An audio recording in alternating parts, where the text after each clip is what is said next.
Can you hear me? All right. Oh, that's awesome. Well, welcome. On this brisk day, I want to welcome everybody to the great city and community of Wyandotte County in Kansas City, Kansas. Yes. I'm the mayor, Tyrone Garner. I'm the mayor and CEO, and I also want to send a great and awesome welcome, a warm welcome to Secretary Buttigieg, as well as Representative Sharice Davis, and Secretary Lorenz from the state of Kansas, our great state, and the representatives here. Yes. Can we give them a great round of applause? It is such an honor to have them here in Wyandotte County. When we talk about infrastructure, transportation, economic development, and how that all comes into play, this is a great opportunity to celebrate some of the good things that are going on here in Wyandotte County, as well as recognize some of the dire needs that Wyandotte County has when you talk about infrastructure and how that plays into the revitalization, resilience, and resurgence of Wyandotte County and our community, as well as how that plays into the Kansas City metro region as well. And Wyandotte County is in the center, in the heart of this great metro area. And so that's really key and important to everybody that calls Wyandotte County home, because there's a lot of opportunities here for Wyandotte County to continue to grow, to be a first-class city that is second to absolutely no one, not just here in the region, but nationally, and that's our goal. So Wyandotte County is a more diverse and has a lower median income than the overall region. We are growing as a county. We expect to grow by more than 20% over the next 30 years. Like many communities, our county has been shaped by significant natural and man-made barriers representing our past and impacting our future. The Missouri and Kansas River and their tributaries, as well as the freeways and rail lines of industry and commerce, are all unique. Addressing infrastructure, equitable development, and our COVID-19 recovery are all key components of this Wyandotte County, Kansas City, Kansas strategic initiative. So with that being said, again, thank you all for being here, and I'm going to pass the mic over to Secretary Lorenz.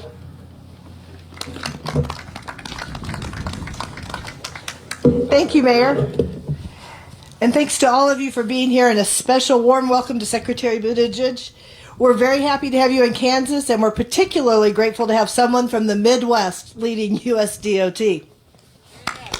Yep. As you may have already noticed, this city and the state is pretty fired up about Kansas City Chiefs. And while we look forward to the championship this weekend, the AFC championship this weekend, the conversation this week has been largely around the incredible game we saw last Sunday against the Bills.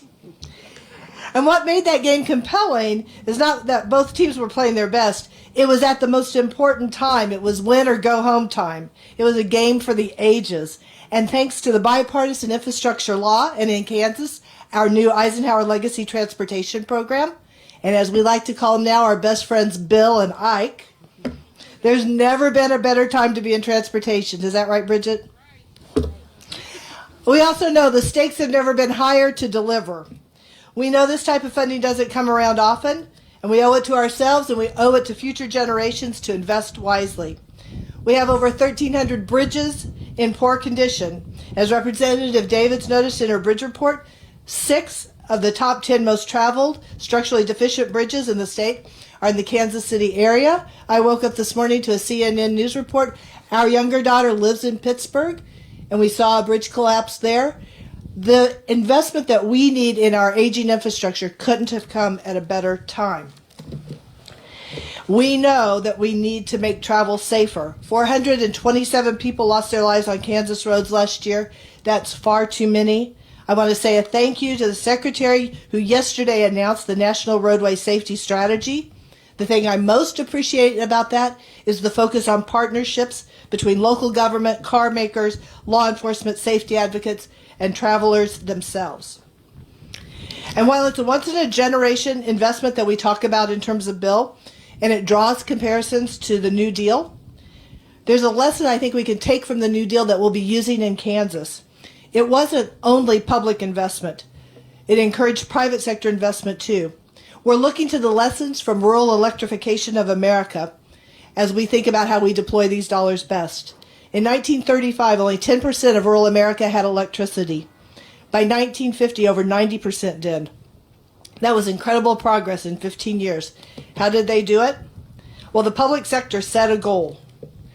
Good government sets ambitious goals. It empowers citizens to shape their own futures, and it incentivizes the private sector to accelerate progress for all. That will be our approach in Kansas as we make roads safer, drive down the cost of transportation for people and goods, and strengthen our communities for today and tomorrow. And if we work together to do that, we will have delivered for Kansans when it mattered most, just like the Chiefs. Thanks, everybody. And now I'd like to introduce Ty Dragoo, and his beautiful family is here, too. So welcome, Ty. Thank you, Secretary Lorenz. Well, it's an honor to be asked to help invite Secretary Buttigieg and Representative Davids to this event. My name is Ty Dragoo. I represent the Sheet Metal Air Rail Transportation Workers Union. We're 125,000 members strong across our nation, 6,000 of which are right here in the state of Kansas. I want to talk about the IIJA and what it means for labor in this state and especially this district. When this bill was being drafted, Representative Davids was on the front line representing workers in her district, asking every time at every meeting, every stakeholder meeting, every community engagement meeting, every neighborhood meeting, what will this do for people in my district? How can I get jobs in this district? I am so proud to say that she was at the front line to help pass this legislation. We need these jobs in this district. We need these jobs in this state. There are estimates that show 10,000 construction jobs coming to this state from this legislation alone. We are moving from a day and age of the great resignation to the great innovation. This bill is full of innovation. Not only is my organization uniquely qualified to reap the benefits from this legislation, we have building trades crafts in our organizations, but we also represent transportation. We are the men and women that move the products, the things that are created from A to B by our great unions in our building trades. One other thing that I want to hit on real quick, because I know we picked a balmy Kansas morning to do this. We are so happy that the Secretary is here. It is an honor and a privilege that the administration has said we need to get out on the road, talk about this legislation, and talk about the jobs that this brings to this community. I am so proud of them, and it is an honor to welcome them to Kansas, the city of Kansas City. And with that, I'll let Representative Davids speak.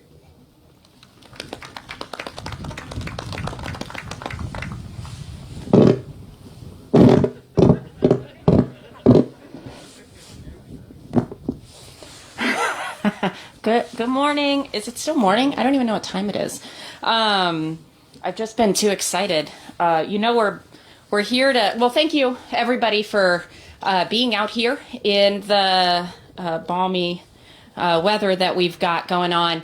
I really am glad that we're getting the chance to do this. It's such a pleasure to join everybody here to celebrate what really is a major win for infrastructure and our economy, and love having the chance to welcome Secretary Buttigieg here to the Kansas 3rd, to get the chance to share just some of the really amazing things that are going on, to get the chance to have folks from our community tout some of the work that we're doing. It's a really great honor. So, we're standing here with two bridges behind us. You can see them. I'm short, so you can definitely see them behind me. But they're really two different types of demonstrations of ways to connect. The one is a traditional infrastructure, a piece of traditional infrastructure. People travel across it every day to get to their jobs, to see their friends, to move goods, as we just heard about, and really enjoy the great regional culture and entertainment that we have here. That's the Cesar Chavez Bridge. It's been doing overtime.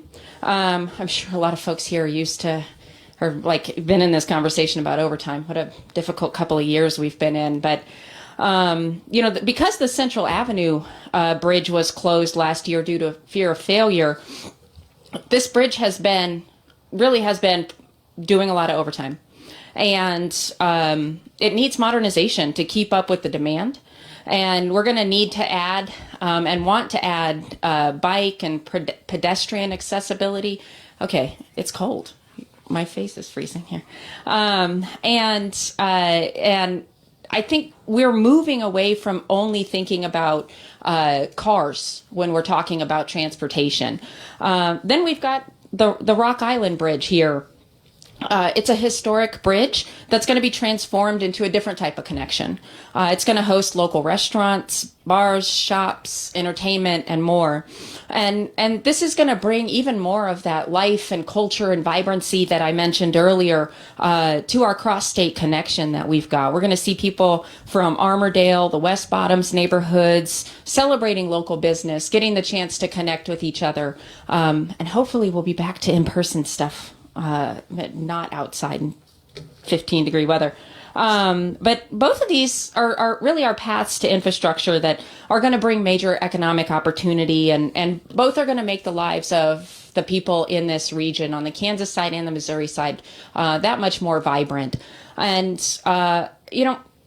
this is some of the stuff that infrastructure gives us the opportunity to enjoy. Infrastructure is really made up of everyday systems that connect one another to opportunities. And we know that if we're not investing in the health of those systems, whether we're talking about safety of a highway like US 69 or access to high-speed internet in areas across the entire state of Kansas, both urban and rural, we're gonna pay the price, and we're gonna see it in a lot of different ways, not just some of the ways that might come to the top of your mind. We feel the impact of decades of underinvestment in our economy, in our educational systems, and our supply chains, in shipping routes, and in the health of our kids and our families, and of our planet.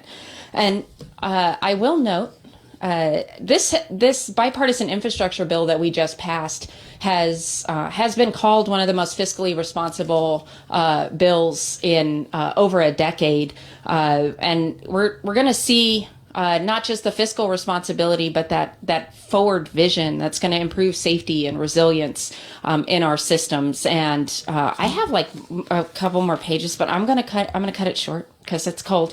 And I will just say thank you all so much for the hard work you've been doing. We've got a lot of folks out here who spend every single day just on the front lines dealing with the pandemic and just keeping things moving. And that's really to the benefit of the entire country. So thank you all so much for being here. And I'll turn it over to our special guest today, Secretary Buttigieg.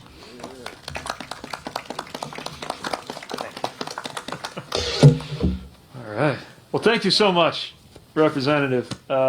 You all hopefully know how fortunate you are to be blessed with good leadership here. And I can tell you, having seen Representative Davids in action, I have seen her in the Oval Office. I have seen her in her leadership role with the Transportation and Infrastructure Committee. And she is one of the architects of this infrastructure law that we're here to talk about. But though it's usually in Washington that I run into her, whenever I do, all she talks about is Kansas, and has been encouraging me to visit the 3rd District from really from the time we first met. And now I can see why. I want to thank the mayor for arranging this wonderful weather to make an Indiana boy feel at home in January, and of course for your leadership and everything that you're doing to move this community forward, and all of the local leaders we were able to visit with. Secretary Lorenz, I so admire the innovation and the passion that you're bringing to this work, and hope you'll bring our greetings to the governor, who I spoke with over the phone. As chance would have it, she's headed to Washington just as I'm coming here because the National Governors Association is meeting. But could hear, as I spoke with her, the commitment and the pride that went into the Ike Plan and the state's vision for transportation for the future. Ty, Director Dragoo, thank you for being here. Thank you for all of the work that all of the workers you represent are doing. This is a proudly pro-worker, pro-union administration, and we are counting on you to deliver these infrastructure improvements that we're talking about here. And I see a lot of friends from the trades. I see at least one carpenter here, a lot of folks from the laborers. We were with UAW earlier, more laborers. Thanks to everybody for the hand that you're going to have in this. Smart, who've been doing this work. Not a lot of you have jobs you can do by Zoom. And we recognize that you're the very definition of essential workers. You got it. You got it. And that work is coming this way. Before I get into the remarks I planned, I do want to step back just to speak about what's taking place in Pittsburgh. And first, to thank the first responders who were on the scene right away at the Frick Park Bridge that so many Americans are seeing the shocking images of. We've been briefed, our department's been in touch, I've been speaking with local leaders, and we are supporting the NTSB, National Transportation Safety Board, with their investigation, along with the Pennsylvania Department of Transportation and the City of Pittsburgh, and of course we're going to continue to help any way we can. Right now we're thinking of those injured by the collapse, and we're thankful that so far there have been no fatalities reported. But it is a very blunt reminder, among many reminders, of just how urgent the need is to invest in American infrastructure. And that's what we're here today to talk about. We're here to talk about what President Biden's historic bipartisan infrastructure law means for the future of transportation here in Kansas City and in communities across the country. And it's a perfect place to illustrate what that vision for building a better America looks like. Transportation has always played a central role in the history of this region. In the 1890s, just a few years after the founding of Kansas City, the city experienced a population and economic boom thanks to the streetcars that connected it to Kansas City, Missouri. Those streetcars helped the city to thrive by making it easy and affordable for people to cross the state line in order to get to work or go shopping or enjoy a night out. And at their peak, there were 135 million rides on those streetcars. That was exactly 100 years ago, in 1922. Transportation is just as important, ever more important, for Kansas City's economic life today, from the roads to the buses, like the electric bus that got us here as we were touring I-69, the bikes that connect people to jobs and education at places like the KU Medical Center that hosted us earlier today, the intersection of I-70 and 435 that gave rise to Village West, the most popular tourist destination in the state. And now we are preparing to deploy historic levels of funding to help modernize transportation across the country thanks to this law. This law is going to do so much in every part of the United States, and certainly here. It's going to help us build more electric buses, to help kids get to school without being exposed to toxic fumes. It's going to help us expand public transit to make commutes faster and traffic lighter. And most importantly, it will create that generation of good-paying union jobs on everything from replacing lead pipes to repairing these bridges to installing electric vehicle chargers. Now, some of these investments will play out over years, but we're not wasting a minute because communities have been waiting for this moment for a very long time. And let's consider the example of bridges like the ones that we're next to today that are vital for the economies of cities and entire regions and so important for the safety of the traveling public. Tens of thousands of bridges around the country are in need of repair. And when they close, when they have to be restricted because of load limits, or worse, when a bridge collapses, it impacts everyone. A bridge with limited or no service means longer commutes. Emergency vehicles arrive later. Farmers and small businesses have to pay more for shipping. And that's why 2 weeks ago we launched the Bridge Formula program that's going to repair or improve up to 15,000 bridges around the United States. The biggest bridge investment since that son of Kansas, President Eisenhower, launched the interstate highway system itself. And that is underway as we speak. We're also dedicated to improving road safety. Every month, 3,000 people lose their lives on America's roadways. It is a national crisis, and I have to tell you the numbers are headed in the wrong direction. That's why, thanks to the infrastructure law, we'll be able to support the local efforts that are leading the way to improve road safety and save lives. Also, thanks to that law, and I'm really pleased to announce this, our RAISE grant program will support projects that improve safety, accessibility, sustainability, and equity. And it is my pleasure to announce that we will open the applications for $1.5 billion in funds through that program for this year as of today. We know those are going to go to good use. And this very program, by the way, has played a big role already in Kansas City's history through recent years. Supported the I-70 Turner Diagonal Interchange back in 2007 when this program was known as the Build Grants. transit improvements at the State Avenue corridor in 2010, when the same program was known as Tiger. The acronyms keep changing, but the mission remains the same and the resources are greater than ever, and so will be the jobs. Now, last year when we did the RAISE programs, we had $10 worth of applications for every $1 of funding. But thanks to that infrastructure law, we have an additional $500 million to work with in this year's rounds. And yes, with that law, we will be able to support projects that create good paying union jobs with strong labor standards.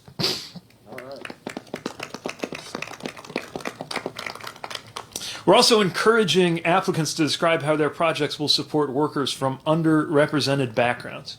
Take advantage of registered apprenticeship and local hire programs so that people never wonder, hey, how come all these people working this project in my neighborhood don't seem to have come from anywhere near the neighborhood? We're going to build up local wealth, local skills, local economies through these investments and benefit underserved and disadvantaged communities. Now, given the temperature, I think I will abbreviate the second hour of my address. I just want to say this is a city that was built around good transportation policy, and we were excited to be with you every step of the way. Thanks again for the invite, and happy to take a few questions as time allows.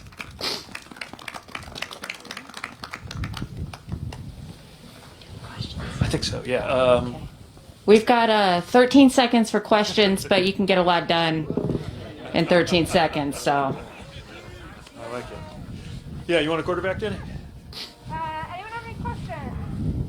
Yeah, Secretary, can you speak to, in terms of this bridge collapse, the program is specifically designed to prevent taking down for the expansion? Is that the kind of program that would have potentially prevented a collapse like this? So the first thing I would point to is the Bridge Formula program. That's what we released a couple of weeks ago. As chance would have it, I was in Pennsylvania to announce that. And what we know is that there are so many bridges in need of repair. One important thing I want to mention is that this is about not just that Pittsburgh was, as I understand it, city-owned. And we have to help communities to get the resources to actually make those improvements. So the bridge thing that we announced yesterday, among other things, is for safe streetscapes, and that might include bridge investments. So these overlapping programs all go to that shared goal of getting people and goods to where they need to be safely and efficiently. Recovery for anyone who is impacted. But also, while of course we're still awaiting what the NTSB will learn and the specifics of the investigation, bottom line is that this shouldn't happen in the United States of America. And we are seeing, before our audition, over 2,000 across the state line in Missouri. And we need to get to work right away. And instead of wringing our hands about it, we're actually doing it now because we have these dollars. And my department is very focused on getting that out there so that every driver, every time, every federal money might be able to be used for, say, the Cesar Chavez Bridge or the Rock Island Bridge here, or is that something